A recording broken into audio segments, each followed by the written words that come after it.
And also the capture of Saddam Hussein. That's pretty sweet. I did. I saved the world from Saddam Hussein.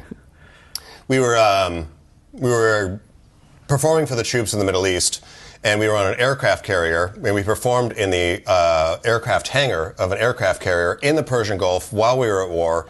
And I was sitting down with an admiral of the fleet after dinner before we were going on stage, and I said, hey, before I go on stage, I have an idea of how we can capture Saddam Hussein.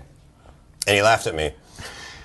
But then I said, so I have this idea. You kind of know where he's at. And he used to release these videotapes to his followers, and he would like put a flag up behind him, and he'd look into the camera, and he'd say, you know, rise up against the American dogs, or whatever it was that he would say. And then he'd release the tapes.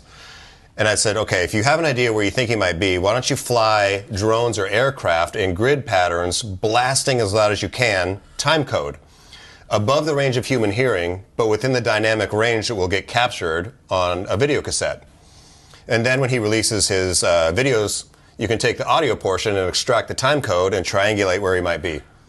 And the admiral kind of looks at me like, the hell? And he says, you know what? I'm actually meeting at the Pentagon with the Joint Chiefs of Staff next week, and I might bring up your idea. And then 4 months later, they had captured Saddam Hussein, so it must have been me. Where's your statue? You know what? I don't need that. It's, you know, just knowing that I saved the world is metal enough.